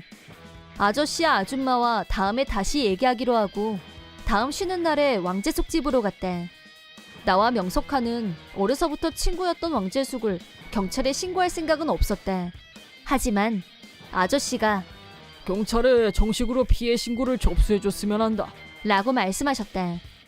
아줌마 말씀이 몇 번이나 석한이는 지영이랑 결혼할 거니까 재숙이 너랑은 그냥 친구일 뿐이다 라고 알아듣게 말했지만 그럴 리가 없어. 나랑 결혼한다고 옛날에 그랬단 말이야 라면서 아무리 말을 해도 들을 생각을 하지 않는다고 하셨다. 타이르고 야단치고 별짓을 다 했지만 소용이 없다면서 이대로 뒀다가는 우리 둘한테 무슨 나쁜 짓이라도 하는 게 아닐까 불안하다면서 경찰의 도움을 받아야 할 것 같다고 하셨다. 두 분이 그렇게까지 말씀하셔서 우리는 경찰에 피해 신고서를 제출했다. 왕재숙은 스토커 혐의로 체포되고 말았다. 경찰에 체포되는 상황이 벌어지자 문제의 심각성을 깨달았는지 왕재숙은 우리가 소꿉친구라서 장난친 건데 오해가 생긴 것 같아요 라면서 자기한테 유리한 발언을 했지만 물론 그런 말장난이 통할 리 없었고 최종적으로는 미안하다고 말했다고 한다. 그 후 왕재숙은 경찰에 체포된 경력 때문에 취직도 불가능해졌고 사채빚을 얻어서 쓰다가 집에서 쫓겨나는 신세가 되고 말았다. 얼마 전 부모님 집에 가다가 우연히 왕재숙 부모님을 만났는데 현재 왕재숙은 들어본 적도 없는 나라에 가서 하수도 청소 일을 하고 있다고 한다. 악질 사채업자한테 돈을 빌리는 바람에 그쪽에서 직업을 소개해준다고 해서 따라갔는데 외국에서 시급 500원으로 일을 하고 있다는 거였다. 아줌마 아저씨는 다 자업자득이라면서 스스로 정신을 차리기 전까지는 절대 도움 줄 생각이 없다 라고 잘라 말했다. 나와 명석한은 무사히 결혼에 성공했고 결혼하고 1년 뒤 임신이라는 선물을 받았다. 스토커 공포에서도 해방되고 아무 걱정 없이 행복한 시간을 마음껏 누리게 된 우리는 이제부터는 아이와 함께 웃음이 가득한 행복한 가정을 꾸려갈 생각이다. 앞으로 두 번 다시 왕재숙과 만날 일은 없을 거란 생각이 들지만 그래도 어디선가 건강하게 잘 살길 바라는 마음이다. 우리 가족이 누구에게도 방해받지 않고 지금의 행복을 영원히 지켜나갈 수 있게 해야겠다는 다짐도 해본다. 나에게는 언니가 한 명 있다. 언니는 어려서부터 예쁘다는 말을 많이 들었다. 한편 나는 어려서부터 못생겼단 말을 많이 들었고 자연스럽게 외모 콤플렉스를 갖게 됐다. 엄마는 예쁘게 생긴 언니한테만 정이 갔는지 언니를 편애했고 나한테는 못생겨서 같이 밖에 나가기도 싫다며 말끝마다 면박을 줬다. 하지만 아빠는 이런 나를 항상 예뻐해 주셨다. 엄마가 언니만 편애하는 걸 두고 같은 자식인데 차별하는 게 말이 되냐며 엄마한테 늘 따끔하게 지적했다. 그러다 아빠가 돌아가셨고, 그러자 언니와 엄마가 나를 막대하는 정도가 더 심해졌다. 그래서 나는 두 사람과 최대한 거리를 멀리하고 내 일은 스스로 해결하면서 지내왔는데 언니가 곧 결혼한다는 걸 알게 됐다. 집에서 독립해서 따로 떨어진 곳에 살다 보니 언니가 결혼하는 것도 전혀 모르고 있었는데 내가 그 사실을 알게 된 건 한 친구로부터 너희 언니 곧 결혼한다면서? 라고 누가 물어봤기 때문이었다. 헉 하고 놀라서 감탄사가 튀어나왔지만 일단 친구 앞에서는 대충 넘어갔다. 아무리 평소에 사이가 안 좋다고 해도 어쨌든 가족이 분명한데 결혼식은 참가하는 게 좋을 것 같아서 일단 언니한테 전화를 걸었다. 하지만 언니한테서 전혀 예상치 못했던 반응이 돌아왔다. 허! 너처럼 못생긴 애를 내 결혼식에 쪽팔려서 어떻게 부르니? 내가 일부러 말도 안 하고 청첩장도 안 보냈는데 어떻게 알고 연락질이야? 뭐? 그건... 언니의 말은 가히 충격이었고 상처받았다. 언니는 다시 한번 대못을 박는 말을 했다. 다시 한번 말하는데 너 절대 올 생각하지 마. 아예 넌 죽고 없다고 했으니까 명심해. 뭐? 죽었다고 했다고? 그런 말은 장난으로도 해서는 안 되는 말 아닌가? 하지만 언니는 놀랄 거 없어. 나한테 여동생이 있는 거 아는 사람도 있는데 결혼식에 안 오면 이상하게 생각할 거 아니야? 그래서 그냥 깔끔하게 죽은 걸로 처리했어. 솔직히 너같이 못생긴 애가 내 동생이라고 하면 사람들이 얼마나 속으로 비웃겠니? 그 창피를 어떻게 감당하라고. 언니의 말을 듣는 순간 날카로운 칼에 베인 것처럼 아팠다. 하지만 언니는 내가 받는 상처 따위는 애초부터 관심이 없어 보였고 자기 하고 싶은 말을 다 내뱉더니 더 할 말이 없다며 일방적으로 전화를 끊었다. 나는 내가 죽은 사람이 돼 있다는 사실에 너무 놀라서 얼떨결에 엄마한테도 전화를 걸고 말았는데 엄마한테서도 마찬가지로 믿기지 않는 말을 듣고 말았다. 네 언니 말 하나도 틀린 거 없다. 당연한 얘기 아니니? 네가 와서 네 언니 결혼식을 망치겠다는 거야 뭐야? 누가 너더러 진짜 죽으래? 결혼식 끝날 때까지 그냥 가만히 있으란 거잖아. 그게 뭐가 어렵다고. 엄마한테 더 독한 소리를 듣고 나니 거의 정신을 차릴 수가 없었다. 아무리 나를 차별한다고 해도 마음속 어딘가에는 나를 가족으로 아껴주고 있을 거라는 희망을 품고 있었던 나 자신이 한심해서 견딜 수가 없었다. 엄마와 언니는 나를 가족으로 여기고 있지 않았다. 이게 팩트다. 엄마는 언니 인생만 잘 풀리면 나는 어떻게 되든 상관없었고 그 사실을 적나라하게 확인하고 나니 눈물이 났다. 그렇다면 나도 앞으로 엄마 언니와 깨끗하게 손절하는 게 좋겠다고 생각했다. 그런데 바로 3일 후 언니한테서 라인이 왔는데 정말 이기주의의 극치를 보여줬다. 결혼식에 오는 건 절대 사양인데 축의금은 예외다. 너도 직장 다니는데 언니 결혼식에 100만 원 정도는 기본인 거 알지? 솔직히 너한테 나같이 예쁜 언니가 있다는 게 얼마나 영광이니? 너도 나 때문에 득본 게 한둘이 아닐 텐데 나한테 은혜를 갚는 게 당연한 거 아니겠어? 라는 내용이 적혀 있었고 대체 내 인생에서 가족이란 뭘까 생각하지 않을 수가 없었다. 만약 아빠가 살아계셨다면 아빠는 어떤 말을 했을까? 아빠라면 언니와 엄마를 절대 용서하지 않았을 거다. 하지만 이제 아빠는 이 세상에 없다. 아빠도 없는데 이런 취급을 받으면서 가족이라는 신락 같은 끈을 붙잡고 싶지 않았다. 내 결론은 언니가 보낸 라인 따위는 무시하고 내 인생을 즐기자는 거였다. 그리고 언니의 결혼식 날 초대받지 않은 나는 평상시처럼 출근했다. 그런데 뜬금없이 언니한테서 전화가 왔다. 축의금을 내지 않은 것 때문에 그러는 건지 지난번에 들었던 폭언을 또 듣게 되는 일은 피하고 싶어서 아예 전화를 받지 않는 게 좋겠다고 생각했고 전화를 무시했는데 몇 번이나 반복해서 걸려오는 탓에 어쩔 수 없이 전화를 받았다. 그러자 언니는 부탁이니까 지금 당장 결혼식장으로 와달라고 했다.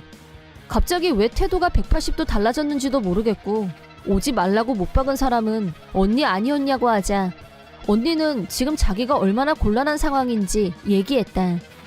그러니까 언니는 자타공인 미인이었고 그런 이유로 SNS에서 인플루언서 비슷한 일을 하고 있었다. 당연히 자기 결혼식에 친분이 있는 유명 인플루언서들을 초대했는데 그 중에서도 제일 인지도가 높은 인플루언서가 언니한테 얼마 전에 자기 동생하고 같이 만나서 밥 먹었는데 오늘 왜 결혼식에 안 온 거야? 라는 말을 듣고 언니는 벼락을 맞은 것처럼 놀라고 말았다.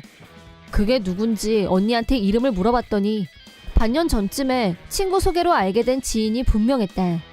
하지만 이런 우연이 있을 수 있다는 사실이 더욱 놀라웠다. 그 얘기를 옆에서 듣고 있던 다른 인플루언서들도 원을 그리며 몰려들었고, 이상하네? 아까 여동생이 죽었다고 하지 않았어? 좀 전에 그렇게 들은 것 같은데 아니야? 혹시 여동생이 둘이야? 라고 지적하는 사람들까지 있어서 장내가 소란스러워졌다는 거였다. 분위기가 심상치 않다는 걸 알게 된 엄마는 급 당황하면서 당장 나한테 연락하라고 언니를 재촉했고, 그래서 언니가 지금 나한테 전화를 걸고 있다는 거였다. 일단 혼란을 무마시키기 위해 죽었다는 건 그냥 장난으로 해본 말이라고 둘러댔고, 동생이 늦는 것 같으니 전화 한번 해보겠다고 한 후 신부 대기실에서 급하게 연락하는 거라고 설명했다. 멀리 떨어져 있는 나한테는 무리한 요구였다. 또 바로 며칠 전에 나한테 했던 숱한 폭언들은 다 잊은 건가? 자기들이 곤란하니까 다시 오라니. 이기적이고 내 위에서 군림하는 것 같은 기분이 들었다. 나는 당연히 노라고 대답했다.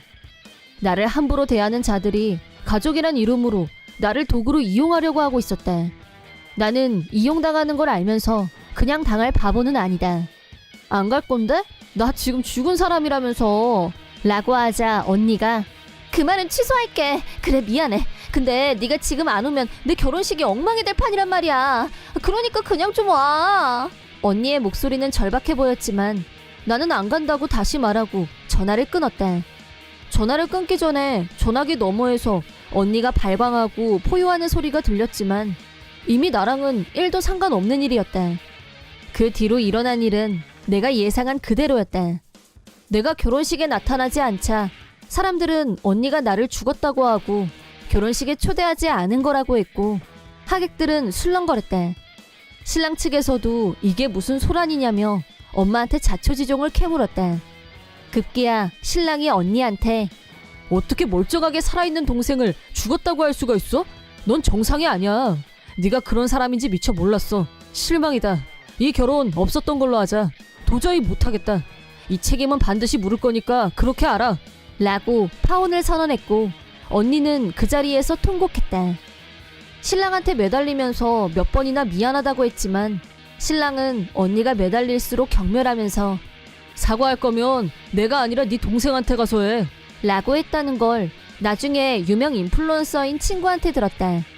게다가 결혼식장에는 직업이 인플루언서인 사람들이 한둘이 아니었는데 인간성 바닥을 보여준 언니를 보면서 다들 선을 그었고, 모든 지인이 친구 맺기 취소 등 손절 행렬이 이어졌다고 한다. 문제는 거기서 끝이 아니라 이번 사태가 인터넷에 돌면서 수많은 사람한테 욕을 먹게 됐다. 언니는 인플루언서의 위치를 상실했다. 그렇게 하루아침에 모든 것을 잃게 된 언니는 사람들 앞에 나서는 것도 꺼리게 됐고, 정신적으로 병들면서 은둔형 외톨이가 되고 말았다. 그러자 엄마가 또 나한테 도와달라고 부탁했는데, 제발 부탁인데 네 언니랑 사이좋게 좀 지내.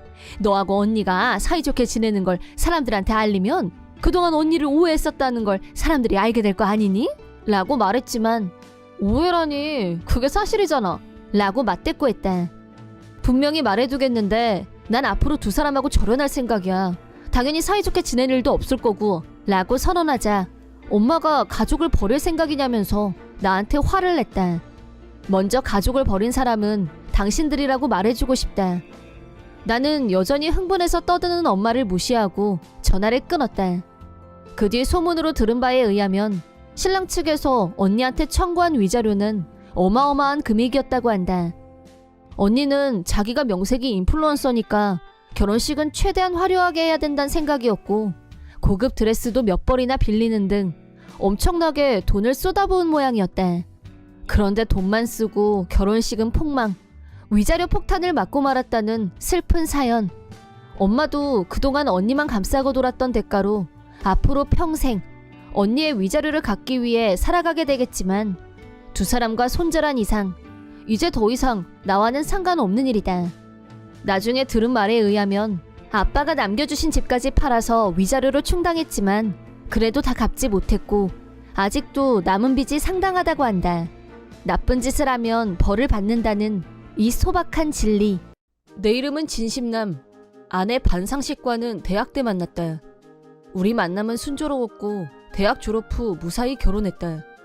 프로포즈할 때 나는 나의 취미를 솔직하게 털어놨다. 실은 나 만화 애니의 진심이거든. 말하자면 오타쿠인데 그래도 나랑 결혼해줄 수 있어? 괜찮아요. 어떤 분야이든 지식이 많은 사람은 존경스러워요. 그녀는 눈을 반짝거리며 말했다. 자기는 뭐든 한 번 빠지면 열중하는 타입이라 그 어렵다는 IT 대기업도 한 방에 합격한 것 같아요. 물론 오타쿠를 색안경을 끼고 보는 사람도 있다는 건 나도 알아요. 걱정하지 마요. 난 편견 같은 거 1도 없어요. 편견이 없다는 여자와 결혼했지만 전업주부가 된 그녀는 돌변했다. 나의 취미인 오타쿠를 경멸했다. 신혼집에 마련한 내 방에는 오타쿠 굿즈가 한 보따리, 애니, DVD, 피규어, 만화가 빼곡했다. 벽은 포스터로 장식했다. 퇴근 후 내 취미방에서 휴식을 취하고 있는데 아내가 불쑥 들어왔다. 노크도 없이 벌컥 문을 열고 들어오더니 외마디 비명을 질렀다. 허! 이 이상한 것들은 대체 다 뭐야? 나 지금 완전 사기당한 기분이야. 결혼 전에 다 말했을 텐데. 난 자기가 집에서 텔레비전으로 만화 영화 즐겨보는 정도인 줄 알았어. 이런 쓸데없는 걸 잔뜩 사다 모으는 중증 오타쿠 환자, 병적인 인간인 줄 몰랐단 말이야. 나는 결혼 전에 내가 소유한 굿즈도 다 오픈했었다. 그때 아내는 컬렉터시네요. 너무 멋있어요. 라고 나를 띄워줬었다. 하지만 결혼 후에는 싸움의 주요 원인이 됐고 솔직히 힘들었다. 다음날 저녁 퇴근하고 집에 도착. 앞마당으로 들어서는데 아내가 마당에서 혼자 불멍을 하고 있었다. 어머, 벌써 왔어? 오늘 퇴근이 이르네? 당신 혼자서 뭘 태우고 있는 거야? 뭐긴 오타쿠 굿즈가 생각보다 활활 잘 타네? 아무래도 만화니 포스터니 종이로 된 게 많아서 그런가 봐. 뭐? 당신 평생 그러고 있을 거 생각하니까 너무 한심해서 아예 다 태워버리자고 생각했지. 내가 또 결심하면 행동하는 파라서. 근데 생각보다 너무 잘 타. 후련하고 너무 좋다. 활활 타는 오타쿠 굿즈를 보며 불멍을 때리던 아내는 통쾌하게 웃었다. 나는 폭발하고 말았다. 네가 뭔데 남의 물건을 허락도 없이 태워. 대체 무슨 생각이야? 너랑은 이혼이야. 이혼하고 싶어? 이혼이라. 좋지. 기꺼이 도장 찍어줄게. 대신 위자료 내가 원하는 만큼만 주면 언제든지 그렇게 해줄게. 이때까지만 해도 반상식은 여유만만 그 잡채. 하지만 얼마 지나지 않아 그녀는 불보다 더 뜨거운 맛을 보게 됐다. 하지만 아직은 자신의 앞날을 알지 못했고 웃으면서 이렇게 말했다. 내가 진짜 재미있는 영상 찍었거든? 이거 같이 볼래? 반상식이 찍은 영상 속에는 내가 피땀으로 모은 컬렉션들이 무참하게 화형당하는 모습이 담겨 있었다. 어때? 장난 아니지? 이거 가끔 꺼내보면 스트레스 확 풀릴 듯? 완전 소장각. 너 대체 사고 구조가 어떻게 된 애야? 어떻게 다른 사람이 소중히 하는 걸 태울 수가 있어? 그걸 촬영까지 해서 자랑이라고 보여줄 수가 있냐고? 영상에는 아내의 웃음소리와 얼굴도 들어가 있었다. 왜 당신 입장만 생각해? 내 입장은 나는 이게 너무 싫어서 해결책을 찾은 것뿐이야. 솔직히 오타쿠니 빠순이니 너무 한심해. 다 그게 그건데 종류는 왜 그렇게 많아? 싹 다 불구덩이에 집어넣으니까 얼마나 시원하던지. 아내는 불꽃에서 시선을 걷어서 다른 곳을 봤다. 시선을 따라가 보니 아무렇게나 쌓아놓은 내 컬렉션이 다음 화형을 기다리고 있었다. 아직 집행 전이었다. 아직도 쓰레기가 남았거든? 거추장스러우니까 좀 비켜줄래? 저게 왜 쓰레기야? 아니, 쓰레기야. 이 집으로 오기 전에 알아서 다 처분했으면 이런 귀찮은 일도 없었잖아. 저건 내가 용돈, 알바비 모아서 하나씩 모아온 내 보물들이야. 하, 아예 네 자식들이라고 하지 왜? 역겹다 진짜. 당신이 뭐라고 해도 여기서 더는 안 돼. 절대! 나는 내 보물들을 지켰다. 그날 밤에 일어난 아내의 만행은 일단 정지시켰다. 아침에 일어나자마자 불에 타다 남은 보물은 없는지 살펴봤다.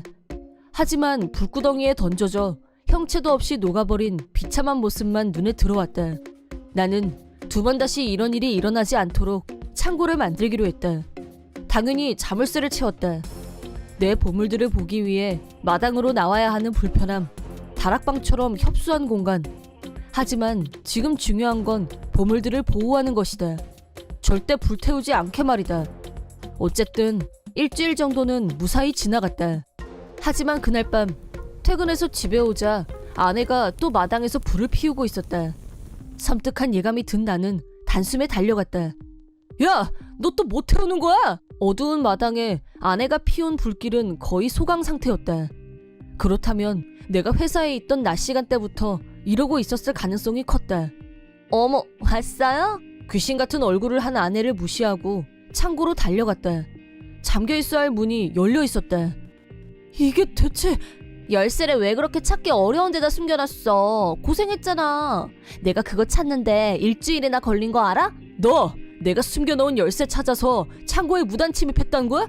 내 방을 샅샅이 뒤져서 찾아내셨다. 결국 당신이 다 잘못한 일이야.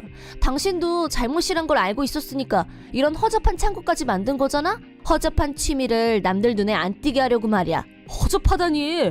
네가 싫다니까 네가 또 태울까봐 지키려고 이렇게 횡포를 부리는 이유가 대체 뭐야? 나는 이딴 게 마당 한 구석에 있는 것도 싫어. 그것뿐이야. 이미 다 타서 제가 돼버린 내 컬렉션을 아내는 다시 발로 디디겼다. 이제야 좀 후련하네. 하나도 남김없이 다 태웠어. 당신이 중간에 방해해서 일주일 동안 나 스트레스 장난 아니었어. 죽는 줄 알았네. 아내는 이번에도 동영상을 보여줬다. 벌건 대낮부터 차례차례 불길로 던져지는 내 컬렉션의 마지막 모습이 담겨 있었다. 어때? 너무 웃기지? 태우는데 왜 그렇게 웃긴지. 손이 흔들려서 화질이 나쁜 게 흠이네. 나는 내 용돈 범위에서 내 취미를 즐기면서 살았을 뿐이야. 그것 때문에 피해를 본 사람은 아무도 없어. 그런데 왜 이런 만행을 저지르는 건데? 피해 많이 줬거든? 보기만 해도 징그러워서 닭살이 돋는다고. 그리고 이건 장차 태어날 아기를 위한 일이기도 해. 뭐? 아내가 의도적으로 한 말인지 이해가 잘 되질 않았다. 미소녀 애니, 만화 좋아하는 남자들 솔직히 다 로리콘이잖아? 범죄자 예비군이라고. 딸이 없어서 천만 다행이지 뭐야? 나 아니었음 당신도 언젠가는 쇠고랑 차고 잡혀갔을 거야. 말 같지도 않은 소리 하지 마. 너야말로 현실과 착각을 구분 못하고 있는 거 아니야? 뭐래? 나한테 전곡 찔리고 얼굴 시뻘개진 사람이 할 소리는 아닌 것 같은데? 그건 네가 아까부터 내 취미를 범죄 취급하니까 네가 내 컬렉션들을 다 태워버려서 열받아서 그런 거다. 왜?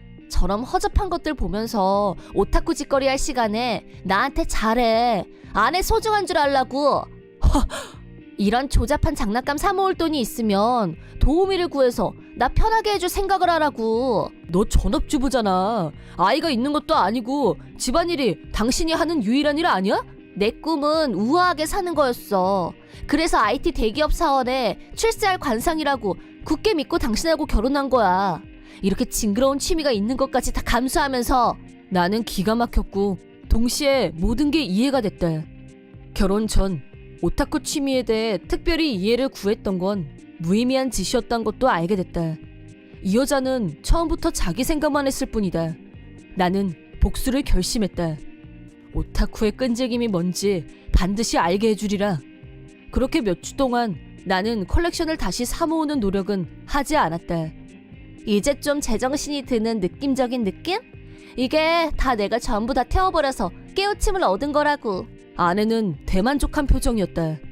거시적으로 생각하면 이게 다 가족을 위한 거야. 무의미한 만화책, 장난감하고 아내 둘 중에 어떤 게 더 중요한지 굳이 말 안 해도 알지? 반성하는 의미에서 앞으로는 집안일도 당신이 해. 이견 없지? 그날 이후로 아내는 집안일에서 손을 뗐다. 내 옷만 안 빨고 놔둔다거나 저녁밥이 없다거나 그런 식으로 나를 약오르게 했다. 아내의 그런 모습을 나는 몰래 촬영했다. 가정폭력의 증거물로 말이다. 또 아내가 핸드폰으로 촬영한 2번의 방화 사건 관련 영상도 확보해뒀다. 영상 속에는 아내의 모습이 제대로 찍혀 있었고 음성도 있었기 때문에 증거로서의 가치는 충분했다. 나는 양가 부모님을 불러서 이혼에 관해 얘기했다. 나는 아무 잘못 없어! 라고 주장하는 반상식.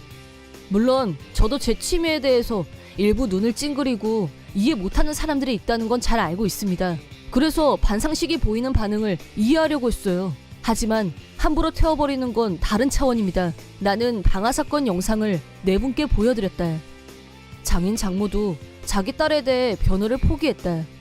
불기둥을 보면서 마녀처럼 웃는 반상식은 오타쿠보다 몇 배는 더 비정상으로 보였다.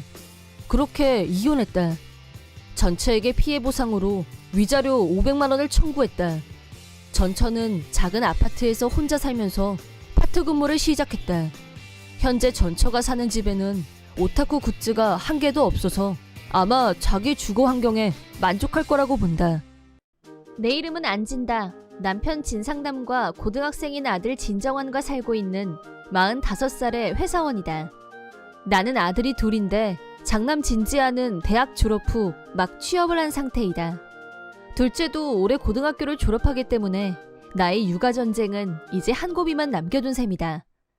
나는 오래전부터 아이들이 다 크고 나면 남편과 이혼할 생각을 하고 있었다. 이유는 과거 남편이 한 번 외도를 했던 적이 있기 때문이다. 둘째가 아직 초등학교 3학년이었을 때 어느 정도 아이들이 컸기 때문에 재취업을 하고 직장에 다니기 시작한 무렵이었다. 그때 전혀 모르는 한 여자한테서 전화가 걸려왔다. 그 여자는 자기가 남편의 불륜 상대라는 걸 밝히면서 나한테 당당하게 이혼을 요구했다. 너무 갑자기 당한 일이라 충격이 커서 똑부러지게 말도 못하고 남편한테만 사실 여부를 따져 물었다. 그러자 남편은 순순히 불륜은 인정하더니 나한테 사과했다. 다시는 그 여자와 안 만나겠다고 약속했지만 나는 한결같이 믿어왔던 남편의 배신 행위를 용서할 수가 없었다. 한 번 잃어버린 신용은 다시 되돌릴 수 없었고 남편에 대한 실망감을 떠안은 채 한참을 고민했다. 믿음이 안 가는 사람과 같이 사는 것보다는 차라리 이혼하는 것이 현명하다고 판단한 나는 남편에게 이혼을 요구했다. 하지만 남편은 이혼을 강하게 거부했다. 아이들이 다 자라서 독립하기 전까지는 절대 이혼만은 안 된다고 완강하게 버텼다. 하긴 둘 다 남자애이고 그래도 아빠가 옆에 있는 게 나을 것 같다는 생각도 들었다. 또 둘이나 되는 아이를 나 혼자 키울 자신이 없었던 것도 사실이다. 심사숙고한 끝에 남편이 말하는 대로 아이들이 성인이 될 때까지는 이대로 가족의 형태를 유지하기로 마음을 고쳐먹었다. 그렇다곤 하지만 한번 잃어버린 남편에 대한 신뢰가 회복되는 건 불가능했다. 비록 남편의 불륜이 발각된 건 한 번뿐이었지만 회사에서 회식이 있다고 하거나 동창회에 간다고 했을 때마다 반사적으로 의심하게 되는 건 어쩔 수 없는 본능이었다. 당신 또 허튼 짓 하러 가는 거 맞지? 라고 내가 말하면 남편은 언제까지 사람을 의심할 셈이야? 완전 의부증이야 너! 라며 넌덜머리를 냈다. 원인 제공자인 남편이 나를 의부증 환자로 몰아세우며 분노할 때마다 솔직히 너무 억울했고 혐오감이 가중됐다. 그런 악순환이 지속되면서 내 머릿속은 남편과 하루빨리 이혼하고 싶다는 생각으로 가득 찼다. 둘째의 전문대학 진학이 결정되고 얼마 후의 일이다. 엄마 생각이 극진하고 침착한 성격의 첫째와는 달리 둘째는 평생 사춘기 진행 중이라고 해도 과언이 아닐 정도로 나한테 반항적이었다. 원래부터 거칠었지만 어느 날부터인가 완전히 나를 외면하기 시작했다. 그날은 회사가 일찍 끝나서 집에 일찍 도착했는데 마침 수도 점검을 나왔다고 직원이 찾아왔길래 집 안에 들어오게 했다. 점검은 30분 정도 걸렸고 담당자가 돌아간 후 나는 평소와 다름없이 저녁 준비를 시작했다. 하지만 아무리 기다려도 남편과 둘째가 좀처럼 집에 오지 않았다. 슬슬 걱정이 돼서 둘째한테 전화를 걸었더니 난데없이 당신 같은 여자는 얼굴도 보고 싶지 않아! 라고 하더니 전화를 끊었다. 무슨 일이 있었는지 전혀 감이 오지 않았지만 일단 집에서 둘째를 기다렸다. 한밤중이 지나서야 집에 들어온 둘째는 내가 말을 거는데도 아무 대꾸도 안 하고 자기 방으로 들어가 버렸다. 그날 이후 둘째와 나 사이엔 어떤 대화도 오고 가지 않게 됐다.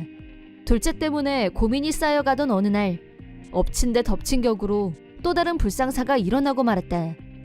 어느 날 저녁 거실에서 텔레비전을 보고 있는데 분명히 자기 방에 있는 남편한테서 라인이 왔다. 메시지에는 우리 애자하고 또 여행 가고 싶다 라고 쓰여 있었다. 그걸 본 순간 구역질이 나오는 것과 동시에 두 번째 배신 행위에 대한 분노와 슬픔이 끌어올랐다. 나는 곧장 남편 방으로 달려갔고 이게 뭐냐고 묻자 그냥 가볍게 몇 번 만난 사이야 라며 마지못해 불륜을 인정했다. 이 남자와는 정말 더 이상 같이 살고 싶지 않다고 생각한 나는 애초에 둘째가 자립할 나이가 되면 이혼할 생각이었기 때문에 이혼해 라고 차갑게 말했다. 그러자 남편은 지금 가정을 파탄내자는 거야? 라고 말했다. 나는 가정을 파탄낸 장본인은 당신이야 라고 소리치며 남편에게 분노했다. 남편은 지칸이하고 두 번 다시 못 봐도 상관없어? 이혼하면 지칸이는 나하고 같이 산다고 할걸? 라며 자신만만하게 말했다. 둘째와 만나지 못할 수도 있는 상황은 절대 만들고 싶지 않았지만 요즘 나한테 보이는 태도로 미루어 봤을 때 만약 이혼한다면 둘째와도 멀어질 게 거의 확실해 보였다. 둘째를 포기하지 않으려면 지금처럼 계속 참고 사는 방법 외에 다른 방법은 정말 없는 걸까? 새로운 고민에 빠져 있을 때 싸우는 소리를 들었는지 둘째가 내 방으로 들어왔다. 기어이 이혼하려고? 엄마 진짜 최악이다 라고 했다. 불륜은 남편이 했는데 왜 내가 아들한테 이런 모욕적인 발언을 들어야 하는지 도무지 이해할 수 없었고 오직 아이들만 보고 참고 견뎌온 세월이 얼만데 이런 대접을 받다니 인생 전체를 부정당한 기분이었다. 충격이 너무 커서 방에서 나갈 힘도 없었고 결국 그날은 남편과 아무 결론도 내리지 못했다.